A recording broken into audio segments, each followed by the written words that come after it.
Hello नमस्कार दोस्तों, स्वागत है आपका आज के मुख्य समाचारों की वीडियो में। जी हां दोस्तों, आपको यहां पर देखने को मिलेंगी सुबह से लेकर शाम तक की सारी बड़ी खबरें, मुख्य समाचार, ब्रेकिंग न्यूज अपडेट्स के रूप में। तो दोस्तों आपसे रिक्वेस्ट है इस वीडियो को ज़्यादा से ज़्यादा लाइक और शेयर करें। तो दोस्तों सीधे चलते हैं आज की पहली बड़ी खबर की ओर। सुप्रीम कोर्ट ने सभी राज्यों को दिया आदेश, प्रवासी मजदूरों से बसों और ट्रेनों का किराया ना लिया जाए और सफर शुरू करने से पहले खाने पीने की चीजें मुहैया कराई जाए। जी हां दोस्तों, प्रवासी मजदूरों के पलायन पर सुप्रीम कोर्ट ने गुरुवार को अंतरिम आदेश दिया है। कोर्ट ने कहा है कि ट्रेनों और बसों से सफर कर रहे प्रवासी मजदूरों से किसी तरह का किराया ना लिया जाए, यह खर्च राज्य सरकारें ही उठाए।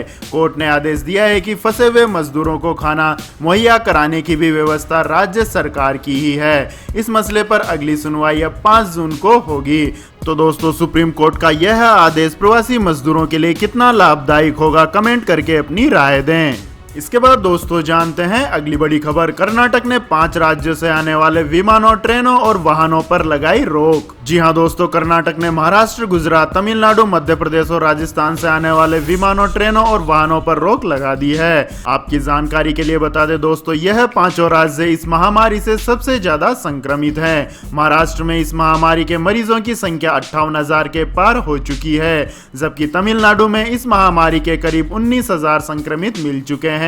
गुजरात में इस महामारी से 15,205 संक्रमित हैं और राजस्थान में 8,000 संक्रमित हैं, जबकि मध्य प्रदेश में इस बीमारी से 7,000 से ज्यादा लोग संक्रमित हैं। इसलिए कर्नाटक सरकार ने अपने राज्य के लोगों की सुरक्षा के लिए इन 5 राज्यों से यात्रियों के आने पर रोक लगा दी है। इसके बाद दोस्तों जानते हैं अगली बड़ी खबर। बीजेपी नेता ने सीएम ममता बनर्जी को दिया चैलेंज, कहा नहीं करूंगा लॉकडाउन का पालन। जी हां दोस्तों, पश्चिम बंगाल बीजेपी के अध्यक्ष दिलीप घोष ने मुख्यमंत्री ममता बनर्जी को लॉकडाउन का पालन नहीं करने की धमकी दी है। उन्होंने ममता सरकार को चैलेंज देते हुए कहा है कि वह अब लॉकडाउन के नियमों का पालन नहीं करेंगे। दिलीप घोष ने कहा कि अब मैं लॉकडाउन का पालन नहीं करूंगा, मैं देखना चाहता हूं कि राज्य सरकार क्या करेगी और मैं चैलेंज करता हूं। हम लोग जब भी राहत सामग्री बांटने के लिए घरों से निकलते हैं तो पुलिस हमें रोकती है और पुलिस के रोकने से खफा बीजेपी नेता ने यह फैसला लिया है। तो दोस्तों किसी व्यक्ति के द्वारा जरूरतमंद लोगों को राहत सामग्री पहुंचाने से रोकना क्या उचित है, कमेंट करके अपनी राय दें। इसके बाद दोस्तों जानते हैं अगली बड़ी खबर। बिना मास्क पकड़े गए तो कटेगा चालान, उसी समय इतने रुपए खर्च कर लेने होंगे 2 मास्क। जी हां दोस्तों, उत्तर प्रदेश में लॉकडाउन का सख्ती से पालन और इस महामारी से लोगों को बचाने के लिए सरकार लगातार नए प्रयोग कर रही है। इसी क्रम में अब फैसला लिया गया है कि यूपी में अब कोई भी शख्स अगर बिना मास्क के पकड़ा जाएगा तो उसका 100 रुपए का चालान तो होगा ही, साथ ही 10 रुपए में 2 मास्क भी दिए जाएंगे। आपकी जानकारी के लिए बता दें दोस्तों, प्रदेश के अपर मुख्य सचिव गृह एवं सूचना अविनीश कुमार अवस्थी ने बताया कि इस महामारी के दृष्टिगत प्रदेश में लॉकडाउन अवधि में पुलिस विभाग द्वारा अब तक मास्क न पहनने वाले 13,000 से अधिक लोगों का चालान किया जा चुका है। इसके बाद दोस्तों रुक करते हैं अगली बड़ी खबर का। लॉकडाउन 5 में नहीं खुलेंगे मॉल्स, पर खुल सकती है जिम।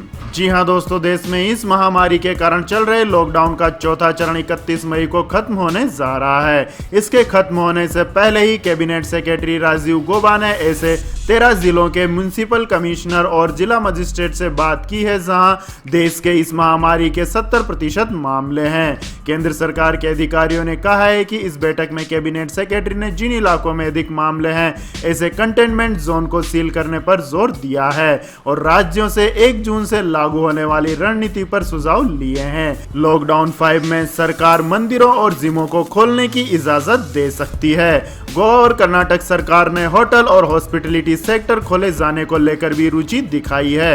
अधिकारियों ने कहा है कि स्कूल, कॉलेज, मॉल्स और सिनेमा हॉल्स अगले 2 हफ्ते के लिए बंद रह सकते हैं, लेकिन बाकी अन्य सेक्टर्स के लिए राज्यों को अपनी ओर से फैसला लेने की छूट दी गई है। इसके बाद दोस्तों जानते हैं अगली बड़ी खबर। किसानों के लिए बहुत बड़ी खुशखबरी, सरकार बना रही है 1 लाख करोड़ रुपए के लोन माफ करने का प्लान। जी हां दोस्तों, केंद्र सरकार किसानों को एक और बड़ी राहत देने की तैयारी कर रही है, जानकार बताते हैं कि मोदी सरकार किसानों को बड़े पैमाने पर कर्ज माफी का तोहफा दे सकती है। जानकारी मिली है कि सरकार किसानों के लिए 1 लाख करोड़ रुपए तक के कर्ज माफी का ऐलान कर सकती है। यह कर्ज माफी कई चरणों में की जाएगी। मिली जानकारी के अनुसार केंद्र सरकार किसानों के लिए पहले चरण में 25,000 करोड़ रुपए की कर्ज माफी का ऐलान कर सकती है। किसानों के लिए यह बहुत बड़ी राहत होगी। आपकी जानकारी के लिए बता दें दोस्तों, किसान इस समय पहले से ही इस महामारी के कारण हुए लॉकडाउन से परेशान है और अब पाकिस्तान से आई टिड्डियों ने देश में बड़े पैमाने पर फसलों को चौपट कर दिया है। इस समय किसानों पर कुदरत की दो तरफा मार पड़ रही है। ऐसे में केंद्र सरकार किसानों को राहत देने के लिए किसानों के ऋण माफी का ऐलान कर सकती है। इसके बाद दोस्तों जानते हैं अगली बड़ी खबर। लेकिन दोस्तों अगली खबर जानने से पहले आप लोगों से गुजारिश है कि इस वीडियो में दिखाई गई खबरें आपको पसंद आई है तो इस वीडियो को लाइक करें, कमेंट करें और हमारे चैनल को सब्सक्राइब करें। तो दोस्तों चलते हैं अगली बड़ी खबर की ओर। तबलीगी जमात काउंसिल को दिल्ली हाई कोर्ट ने दिया झटका, दोनों याचिकाएं की खारिज। जी हां दोस्तों, दिल्ली हाई कोर्ट बेंच ने तबलीगी जमात काउंसिल द्वारा फाइल की गई 2 पिटीशन खारिज कर दी हैं। दिल्ली हाई कोर्ट ने तबलीगी जमात की पिटीशन को इस निर्देश के साथ खारिज किया है कि सभी तबलीगी जमातियों को क्वारंटाइन जोन से 9 निर्धारित जगहों पर शिफ्ट किया जाए। इसके अलावा दिल्ली हाई कोर्ट ने यह भी कहा है कि तबलीगी जमात की ही जिम्मेदारी होगी कि इन जमातियों के खाने और जरूरत के सामान का इंतजाम करे। हाई कोर्ट के निर्देश के मुताबिक ये तबलीगी जमाती अब 9 जगहों पर शिफ्ट किए जाएंगे और इनकी जानकारी पुलिस को दी जाएगी। इन तबलीगी जमातियों के नाम और शिफ्ट किए जाने वाली जगह के पते की एक जानकारी पुलिस को देनी होगी। इसके बाद दोस्तों जानते हैं अगली बड़ी खबर। मजदूरों को राहत देने के लिए कानून में बदलाव कर सकती है केंद्र सरकार, जल्द मिलेगी फिक्स्ड सैलरी, पेंशन और इंश्योरेंस। जी हां दोस्तों, प्रवासी मजदूरों के मुद्दे पर लगातार आलोचना झेल रही केंद्र सरकार जल्द ही कोई कानून ला सकती है। सूत्रों के हवाले से मिली जानकारी के मुताबिक सरकार प्रवासी मजदूरों को सामाजिक सुरक्षा के दायरे में लाने की तैयारी में है। इसके लिए प्रवासी मजदूरों से जुड़े कानूनों में बदलाव संभव है। प्रवासी मजदूरों के लिए पेंशन, हेल्थ इंश्योरेंस जैसी सुविधाओं का प्रस्ताव हो सकता है और एक तय रकम की सैलरी फिक्स्ड भी की जा सकती है। तो दोस्तों मजदूरों के लिए होने वाले श्रमिक कानून में इस बदलाव को क्या आप समर्थन देते हैं? तो कमेंट में हाँ लिखिए।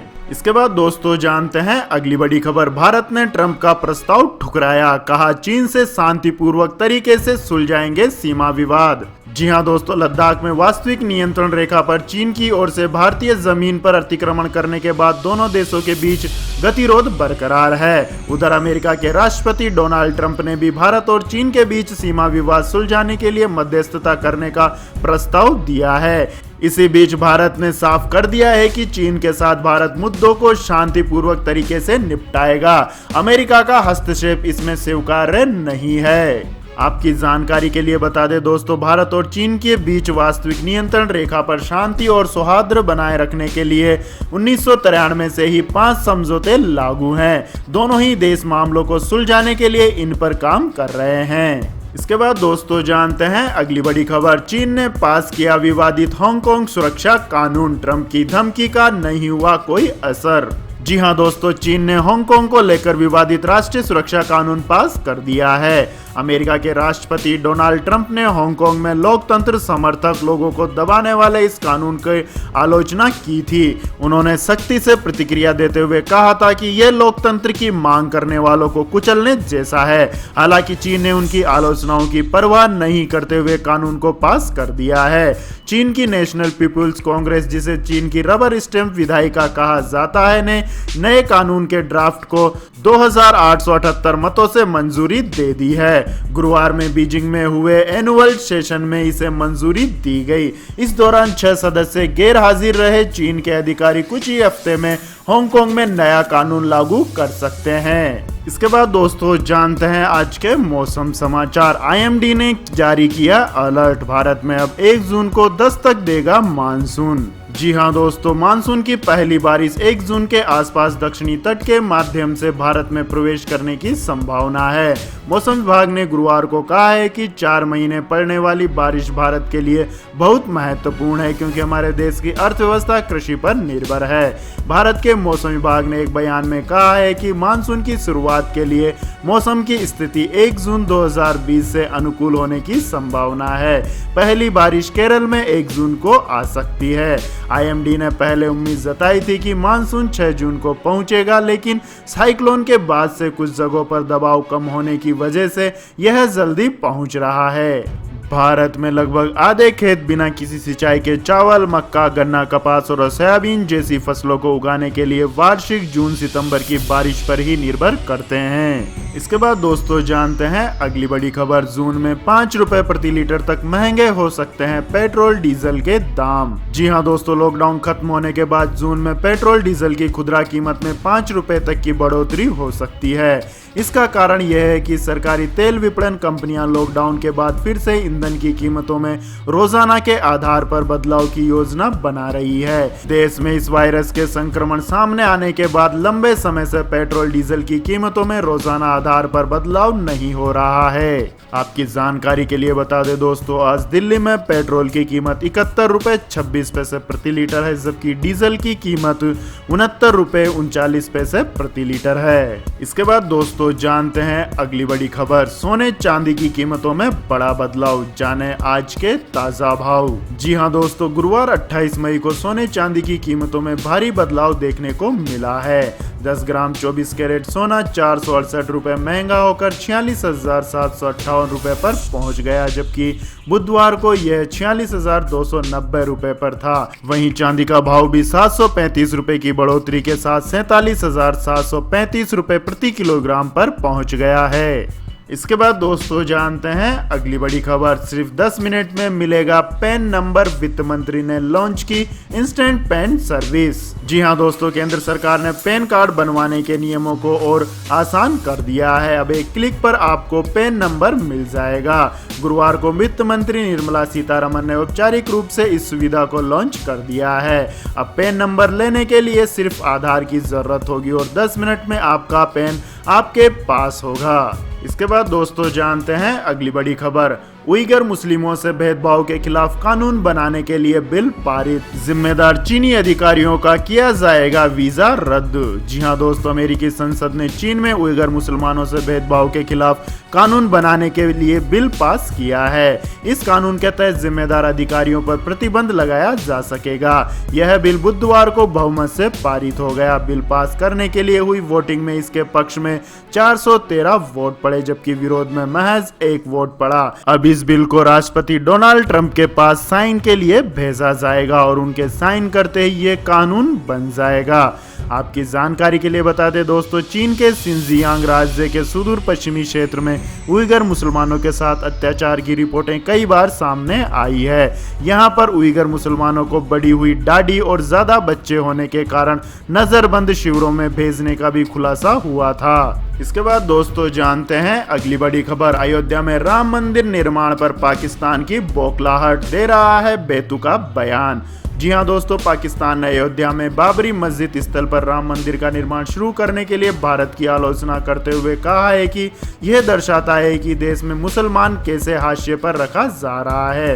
भारत के उच्चतम न्यायालय ने पिछले साल 9 नवंबर को बाबरी मस्जिद राम जन्मभूमि मालकिनाना हक मामले में सुनाए गए अपने फैसले में कहा था कि पूरी 2.77 एकड़ विवादित भूमि रामलला को सौंप दी जानी चाहिए, जो कि 3 वादियों में एक है। 5 न्यायाधीशों की संविधान पीठ ने साथ ही केंद्र सरकार को निर्देश दिया था कि वह अयोध्या में एक मस्जिद के निर्माण के लिए 5 एकड़ जमीन सुन्नी वक्फ बोर्ड को आवंटित करे। पाकिस्तान विदेश कार्यालय से बुधवार रात एक बयान में कहा गया है कि ऐसे में जब पूरी दुनिया अभूतपूर्व महामारी से जूझ रही है, आरएसएस भाजपा गठजोड़ हिंदुत्व के एजेंडे को आगे बढ़ा रहा है। इसके बाद दोस्तों जानते हैं अगली बड़ी खबर। ट्रिपल कैमरे के साथ लॉन्च हुआ Xiaomi K6, जानिए इसकी कीमत और स्पेसिफिकेशन। जी हां दोस्तों, Xiaomi ने 4350 mAh बैटरी और ट्रिपल कैमरे के साथ Xiaomi K6 लॉन्च कर दिया है। Xiaomi केवल 9,000 रुपए में इस स्मार्टफोन में 6GB रैम और 128GB स्टोरेज दे रहा है। अभी यह स्मार्टफोन केवल चीन में ही उपलब्ध है। Xiaomi K6 मार्केट में ब्लैक और ब्लू कलर ऑप्शन में आएगा। Xiaomi K6 की कीमत लगभग 8,450 रुपए रखी गई है। Xiaomi K6 में 6 इंच का HD सपोर्ट वाला LCD डिस्प्ले, इसी के साथ इस फोन में वाटर ड्रॉप नॉच है, जिसके कट आउट में 13 मेगापिक्सल का फ्रंट कैमरा है। पीछे की ओर कंपनी ने 16 मेगापिक्सल का प्राइमरी कैमरा और 2 एक्सेलरी कैमरे दिए हैं। तो यह थी दोस्तों आज की सभी महत्वपूर्ण बड़ी खबरें। तो दोस्तों आपको हमारा ये वीडियो कैसा लगा कमेंट करके जरूर बताएं और हमारे इस वीडियो को अधिक से अधिक लाइक और शेयर करें। साथ ही हमारे चैनल को सब्सक्राइब करके बेल आइकन का बटन भी दबा लें। धन्यवाद। जय हिंद, जय भारत, वंदे मातरम।